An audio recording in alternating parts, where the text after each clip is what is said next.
Mike Owens here, and today I'm joined by Luke Rockhold, former Strikeforce world champion, former UFC world champion, who's taken a little bit of a career detour over to BKFC, where he faces Mike Perry later this month. Luke, great to sit down and chat. How are things with you today? Doing good, man.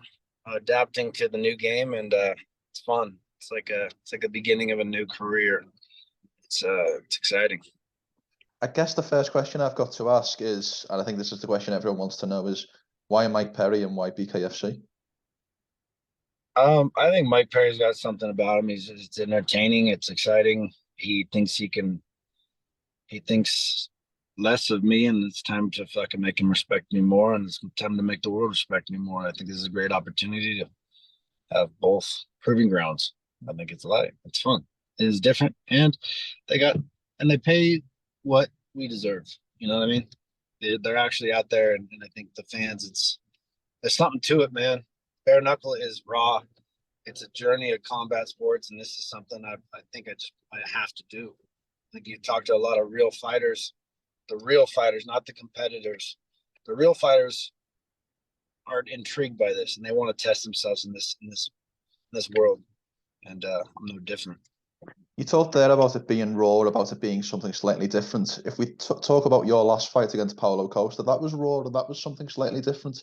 I'm wondering if this upcoming fight against Perry is almost a continuation of the rawness that you showed against Costa back in Salt Lake City. That's what I plan on, man. That's what I foresee in myself. You know, I lost myself for a few years, really, and I was fighting for everybody else's wants and needs. And you know, I found what I do this shit for last time, and I'm just accelerating on that. I took 3 years off, and you get burnt out in anything in life. And I've kind of reinvigorated myself, and I'm fucking hungry, and I want to keep proving myself, and I want to keep bettering myself. This is I'm not done. I'm getting better. I'm excited to go keep showing the people. Everyone thinks they know me. Everyone thinks they remember an old Luke, you know, because I had big losses on big stages, but you forget the big wins I had my whole career. And, you know, I'm just going to remind people who the fuck I am. Of course. When this matchup was announced, there was a lot of surprise in the community, in the industry. And it's a very, very strange fight in terms of skill sets, but it's also a very strange fight in terms of your personalities. I don't know if I've seen a fight between two individuals who are so different. So how different are you and Mike Perry in that regard? Well, I don't have any face tats. That's I do have a gold tooth, you know, but different, man. Mike's you know, Mike's Mike, and I'm me. It is what it is, and I'm gonna play my role. He's gonna play his, and I'm gonna come out on top, fucking smacking him in the face. There's been a lot made of the fact that he wiped his nose with a I believe you call it a booger over there, but a bogey. If in the UK, he wiped his nose on your coat. The press conference, just your immediate reaction to that. I mean, you can do fake boogies, wipers, and then you can do real blood snot fucking blows on your fucking face and your mouth, like I did against Paulo. And I'm gonna have the last laugh. So Mike can play his role. I'm gonna trust me. Everything comes back tenfold. I don't fucking play games like that. I play for real. I play for keeps. I believe I saw another interview of yours, and if memory serves, you said that Mike's, and I quote, not on your level. So, with that being said, is this fight almost skill versus will? Is this your technique versus Mike's gameness, or do you plan to match him in the center of the ring in a classic Mike Perry fight? Man, I got more skill. I got more will. I got more everything than Mike. And Mike is, you know, I appreciate Mike's dog that he has in him, and he wants to test himself against a bigger guy, against the champion. I know he's seen me go up the ranks. So I'm sure he looked up to me at some point. So I can see it in him. He wants to test himself, but he thinks he's got an angle. He thinks he's got an age advantage. He thinks he's got this. It's just time to remind the world. I just started reminding people who I am, and I'm going to continue that process. This is going to be acceleration of who the fuck I am. I think I'm better than I've ever been, especially in my boxing. Everyone remembers, like, you know, I was so good at kicking and so good at grappling. I would just force my way into that situation because it was the easiest way to win.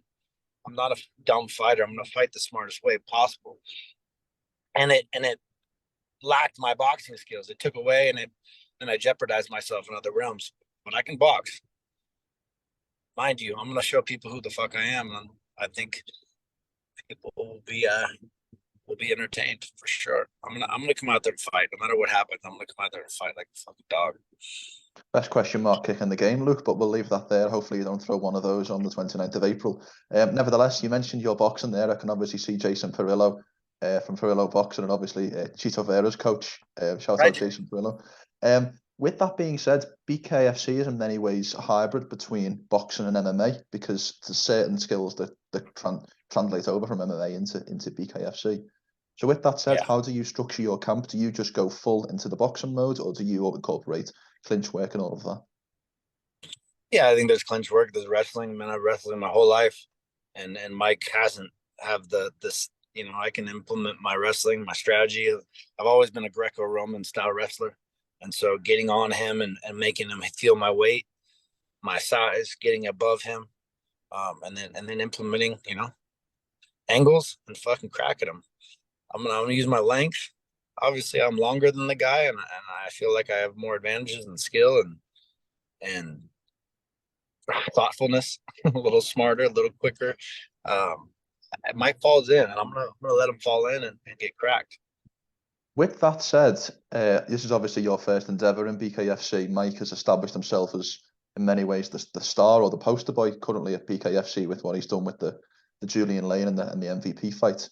So at this point, do you class Mike Perry as a BKFC, a bare knuckle fighter, or do you class him as an MMA fighter, still fighting in bare knuckle? And Mike's always been a street fighter. He's always been the Mike Perry, and that's why I do appreciate Mike for that. But I'm not disrespect him for that too. You know what I mean? It only goes so far. The game is growing. Bare knuckle, you get a lot of fucking guys that are coming in. It's a new sport. There's all these young scrubs and these guys that are street fighters. But now you got awareness and money, and you're bringing in real talent, and you're going to see real skill come, and that rises, the cream rises to the top. And Mike is just, you know, he's ahead of his time right now, but guess what? We're coming. I'm going to put you down back in your place, back in your journeyman world. I think, given all you've done in the sport of MMA, Luke, there's a lot of fans who are interested by this move, who maybe wonder why you've made it.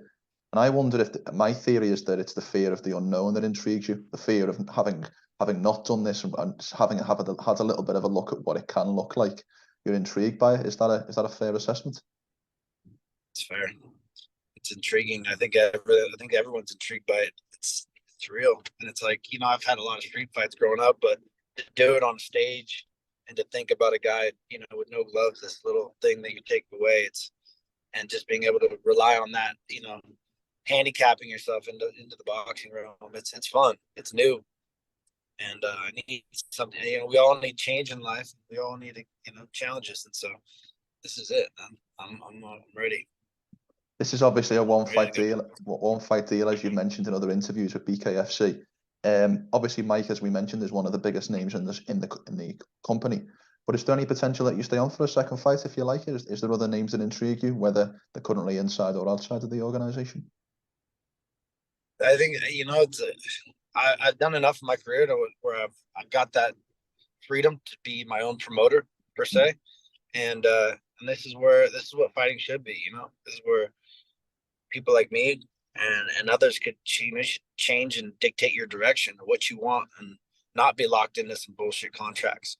So, you know, you prove your worth. I'm gonna go out there and prove my worth, and then I'm gonna go, you know, set the tone for what's next. But I don't plan on slowing down right now. I'm just getting better, and there's no time off. It's like, you know, I am 38, and I feel like, and I've got everything dialed in so well that I'm getting better and better, and there's just no room to take any time off. So I'm in that mindset where I'm excited to close this on my terms, and I got a few years left. I mean, 2-3 years left of I feel like if I stay on my path and I don't do anything stupid, I'm I'm deadly in every realm of fighting in any sport right now that I can within respectful genres. Of course. So with that said, and given all you've accomplished with the Strikeforce belt, the UFC belt on your mantelpiece, what is the essential goal that you've got left at the end of your career? Like, what are you chasing or trying to accomplish? Yeah, I just want to win. I want to win, and I haven't chalked up a win in a while, and I've put on a good performance last time. I think maybe last time was kind of a win. I'd Yeah. have to say. A moral victory, let's say. Yeah, but I feel like I can do a lot more. I still feel like I can beat the best guys in the world in any realm, in jiu-jitsu, in boxing, in fighting, in bare knuckle, in MMA. Like I feel like I can compete with anybody right now. I'm doing it every day in the gym, and as long as I'm in shape and I just stay on my game plan, everybody's in trouble. Last question from me, Luke. I know you're a busy man. What I would like you to do is I would like you to walk through the perfect day on the 29th of April. What happens when you wake up in the morning to when you go to sleep at night? Wake up in the morning, I feel good after a weight cut. First of all, I'm restart the engine and I fucking get in the mode, man. It's fight day and I'm there right now.